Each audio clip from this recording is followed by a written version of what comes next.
Hey, it's your girl Stacey, and it's time for the weekend vlog.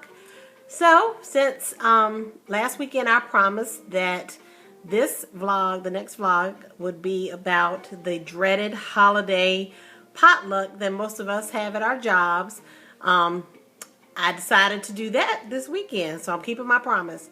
So, I put it out there. I didn't get a whole lot of responses. I did talk to some friends on the phone and stuff and get some of their feedback. Luckily this year at my job we don't have a holiday potluck or Christmas potluck.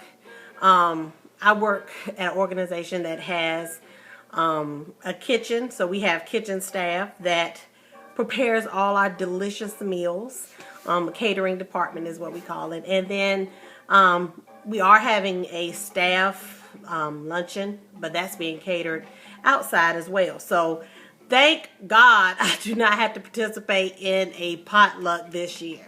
But in all my other previous places that I've worked, I have had to be a part of it. I'm the one that always says, okay, well, I'll bring the cheese tray, or I'll bring the drinks, or the, paper products, or, something like that. I'm not a cook. I'm not a baker. I know my limits. So that's what I do. I'm the one that buys the veggie tray, from the store. But there's always those that think they can bake, think they're the best at whatever, and they volunteer to bring it. So I have a good girlfriend that I used to work with. I talked to her last night.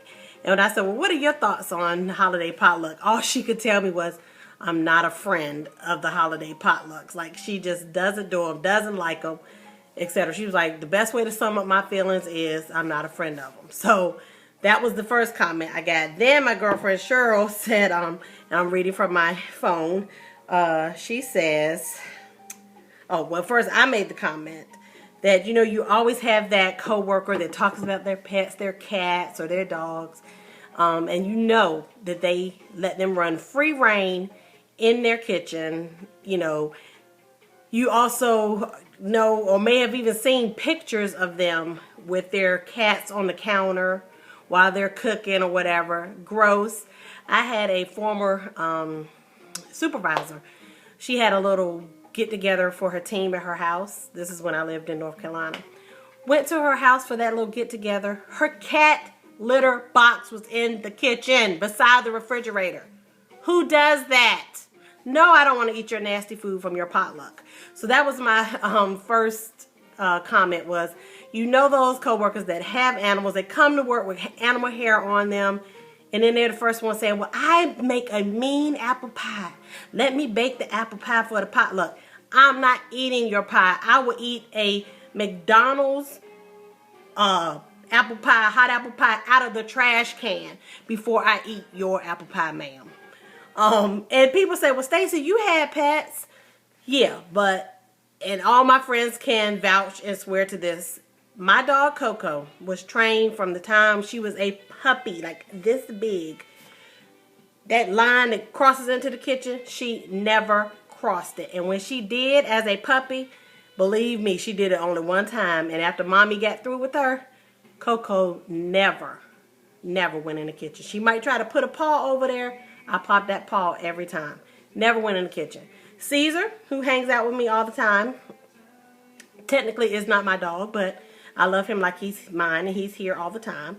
Caesar never goes into the kitchen. Ever, ever, ever. I just don't do that. Animals do not belong in the kitchen. I don't want to eat from your kitchen where your animals are, so I have the same respect. I'm not going to invite you to my home or bring something from my home where my animal has been all in the kitchen with the hair and everything flying everywhere. Boundaries, people. I'm not saying you can't have your animal in the house, but keep them out of the kitchen. That's nasty. So that's the first thing. Okay, so then Cheryl says, basically the way a person conducts their self at work is how they are at home. And if I see, this is Cheryl talking, if I see you skip the sink at the restroom, I'm not trying to eat anything you bring. And I'm the same way. Another place that I worked, co-worker, famous. She would come, if she didn't know somebody was in the bathroom, she would come in, use the bathroom, go out and not wash her hands. If she knew somebody was in there, she would come out, turn the water on, stick her hand, literally y'all, stick her hands under the water and go out. Didn't wash not a hand. And she is the same one that will always want to bring some kind of salad or casserole or some stuff ain't nobody ever heard of and serve it at the potluck. No, ma'am, I will skip your dish as well. Then you have that coworker that's always piddling with their hair. Yeah, and so, and da-da-da. And then they want to bake you something and bring to the potluck. No, thank you. You playing your hair too much, ma'am. You playing your hair too much. And then there's the coworker that smokes, like chain smokes. Everything they touch smells like smoke. So, of course, naturally, when they bring their food, 9 times out of 10, even if it doesn't, if I taste it, I'm going to feel like I'm tasting your Newports or your Virginia Slims or your Campbell's. I can't do it. I can't do it. Then there's also the coworker, how should I say this, whose dishes aren't, they've been used for a lot of years. I'll just say that. So presentation is key, folks. So when you come, bring your dishes. If you even have to go to the grocery store and buy one of those $2 aluminum pans, bring that before you bring your old casserole dish that has been in your family since great-great-grandma. Don't bring that, boo. It's sentimental, but it is not pleasing to the eye. And I don't know grandma. And I don't want to eat out your dish that's older than Methuselah, okay? So, yeah, presentation. Don't bring your food in the old-looking dishes and stuff. It's just, even though the dish is probably clean and everything, it just, the presentation. Please don't do that. Then there's a coworker that has to lick everything, you know. And then they're stirring stuff. And, you know, while they're preparing to put their dish out on the table, you know, they might get a little bit of the cream from that pie on their finger, and then they put the pie down on the table and slice it for you. No, thank you. You have licked every finger on your hand 5 times. I don't want your slice of nothing. I don't want your slice of saliva. I don't want your slice of germs, E. coli, bacteria, that cold from last week. No, thank you. I'll pass. You know, those, I'm trying to just think of other situations that we all have seen at the potluck, and you try to be polite. There's I remember one instance with a coworker. Nobody wanted to eat what she bought. Not only was her attitude nasty, that'll make people not want to eat your food too. If you're nasty, and if I've had a run-in with you, Cheryl mentioned this too. If I've had a run-in with you, we're not seeing eye to eye, I don't want to eat anything that you have cooked, especially if you say, here, I bought this for you. All right, I'm just going to say one thing. Y'all remember the movie The Help? Remember that pie that was made especially for her? Yeah. I'm not eating anything you have. But going back to what I was going to say originally. So, for whatever reason, we didn't want to eat her pie. She was nasty, and we didn't know about her hygiene either. But we felt bad because nobody was eating her food. So, we took a couple of scoops of her stuff, whatever it was, some kind of I don't even know what you call that. It's like not like Jell-O, congealed kind of salad. I don't know what you call it. Watergate. I think it was Watergate, watercress salad, watercress. She bought one of those. Nobody wanted it. So we kind of scooped it out and, like, you know, when nobody was looking, threw it away. But just so when she would come back, it would look like somebody had ate her stuff. You know, even though, you know, you just don't want people feeling bad. So we did that. What else? Then there's always the coworker, you know, that when they, how can I say it?